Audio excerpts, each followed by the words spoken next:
नमस्कार दोस्तों, आज हम चर्चा करेंगे महान गणितज्ञ का नासा से गुमनामी तक का सफ़र। दोस्तों, मुझे जहाँ तक ज्ञान है कि और हम सब मानते भी हैं कि अल्बर्ट आइंस्टाइन ही इस दुनिया के सबसे बुद्धिमान व्यक्ति थे। लेकिन क्या आप जानते हैं कि भारत में जन्मे वशिष्ठ नारायण सिंह मशहूर अल्बर्ट आइंस्टाइन की लिखित थ्योरी को भी चुनौती दे दी थी। वशिष्ठ नारायण जी का जन्म 2 अप्रैल 1942 को पटना के वसंतपुर गांव में हुआ। उसके पिताजी एक पुलिस कांस्टेबल थे। 5 भाई बहन के परिवार में आर्थिक तंगी हमेशा परेशान करती थी। वशिष्ठ नारायण जी का दिमाग इतना तेज था कि उन्होंने गरीबी तक को पीछे छोड़ दिया था। उन्होंने अपने बलबूते पर पटना यूनिवर्सिटी में दाखिला लिया। यूनिवर्सिटी के एडमिशन से पहले ही उनकी पहचान केवल एक होशियार विद्यार्थी की थी, लेकिन उन्होंने यूनिवर्सिटी में सभी को चौंका दिया।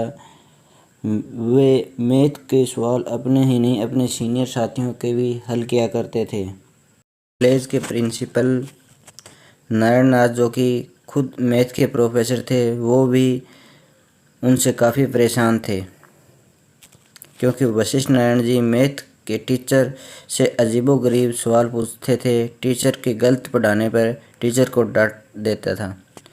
प्रोफेसर ने वशिष्ठ नारायण को सबक सिखाने के लिए एक अलग से पेपर सेट किया, जो उन्होंने उन्हें कभी पढ़ाया भी नहीं था। प्रोफेसर नाथ ने जब पेपर चेक किया तो उन्होंने भी विश्वास नहीं हुआ।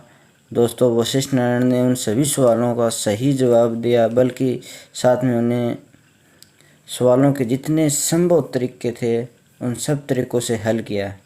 इसी कारण यूनिवर्सिटी के नियम में बदलाव किए गए और वशिष्ठ नारायण जी को फर्स्ट ईयर से बीएससी फाइनल ईयर में प्रमोट किया गया। वशिष्ठ नारायण जी पटना यूनिवर्सिटी के साइंस कॉलेज में पढ़ते थे। तभी कैलिफोर्निया यूनिवर्सिटी के प्रोफेसर जैन केरी की नज़र उन पर पड़ी और उन्होंने 1965 में वशिष्ठ नारायण जी को अपने खर्चे पर अमेरिका ले गए। 1969 में उन्होंने कैलिफोर्निया यूनिवर्सिटी में पीएचडी की और वे डॉक्टर वशिष्ठ नारायण बन चुके थे। दोस्तों, पीएचडी के बाद उन्होंने स्पेस ऑर्गेनाइजर नासा को ज्वाइन किया। 1969 में नासा का मिशन अपोलो लॉन्च हुआ, जहां वह अपोलो मिशन जिसमें मनुष्य को चांद पर पहुंचाया था। इस मिशन के दौरान कंप्यूटर कुछ समय के लिए बंद हो गए थे। उसी समय वशिष्ठ नारायण जी ने एक हिसाब निकाला। जब कंप्यूटर चालू हुआ तो कंप्यूटर और वशिष्ठ नारायण सिंह का जो हिसाब था वो बराबर निकला। दोस्तों, इसके बाद उनका नासा में मन नहीं लगा और 1971 में वो भारत लौट आए। पहले उन्होंने आईआईटी कानपुर, फिर आईआईटी बॉम्बे और फिर उन्होंने आईएसआई कोलकाता में नौकरी की। इसी बीच 1971 में उनकी शादी वंदना रानी सिंह से हो गई। यही वक्त था कि उन्हें पता चला कि वो एक मानसिक बीमारी शिज़ोफ्रेनिया के पीड़ित थे। छोटी छोटी बातों पर गुस्सा हो जाना, कमरा बंद करके दिन भर पढ़ना, रात भर जागना आदि उनके व्यवहार में शामिल हो गया था। कुछ दवाइयाँ भी खाते थे, लेकिन पूछने पर वे टाल दिया करते थे। इसी असामान्य व्यवहार से परेशान होकर उनकी पत्नी वंदना ने जल्द ही तलाक ले लिया। वह वशिष्ठ नारायण के लिए एक सबसे बड़ा झटका था। तकरीबन यही वक्त था जब वह आईएसआई कोलकाता में अपने सहयोगियों के बर्ताव से भी परेशान थे। कई प्रोफेसर उन्हें के शोध को अपना नाम से छपवा लिया। यह बात उन्हें बहुत परेशान करती थी। साल 1974 में उन्हें पहले दिल का दौरा पड़ा। इसके बाद शुरू हुआ उनका इलाज। जब तक बात नहीं बनी तो उन्हें 1976 में रांची भर्ती करवाया गया। 1987 में वशिष्ठ नारायण ने अपने गांव लौट आए, लेकिन 1990 में अचानक गायब हो गए। 4 साल बाद बेहद दयनीय हालात में अपने ससुराल के नज़दीक डोरीगंज सारण के कूड़े के ढेर के नज़दीक पाए गए। तब से उनके परिवार वालों ने उन्हें अपनी नज़रों से दूर नहीं जाने दिया। नासा में काम कर चुके और पटना यूनिवर्सिटी के नियमों में बदलाव कर चुके वशिष्ठ नारायण अपने क्षेत्र में काफ़ी लोकप्रिय थे। इसी हाथ से अखबारों में छापा गया और सरकार ने इसकी सहायता करने पर मजबूर कर दिया।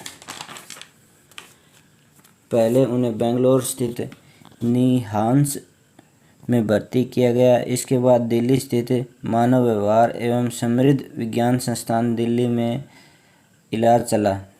2009 में वहां से वे घर आ गए और अमेरिका से लाई गई किताबें पढ़ते थे। पेन से कुछ न कुछ लिखते रहते। 14 नवंबर 2019 को पटना में उनका निधन हो गया। इस निधन पर सोशल मीडिया में एक बड़ा फोटो बहुत ही तेज़ी से वायरल हुआ, जिसमें उन्हें परिवार वाले सरकारी एम्बुलेंस के लिए परेशान देखे जा रहे थे। फोटो वायरल होने के कारण बिहार सरकार ने अपनी इमेज को बचाने के लिए उनकी सरकारी एम्बुलेंस मुहैया कराई और इसकी अंतिम संस्कार सरकार के राजकीय सम्मान के साथ किया। वशिष्ठ नारायण जी की तुलना जॉन फर्नास के साथ किया जा सकता है। दोनों में सेम बीमारी थी। जॉन फर्नास का इलाज समय पर हुआ, लेकिन वशिष्ठ नारायण जी का नहीं हुआ, जिसके कारण एक महान वैज्ञानिक जो कि दुनिया के सबसे बड़े स्पेस नासा को ऑर्गेनाइज करते थे, वो एक गुमनामी के सफ़र में ख़त्म हो गए।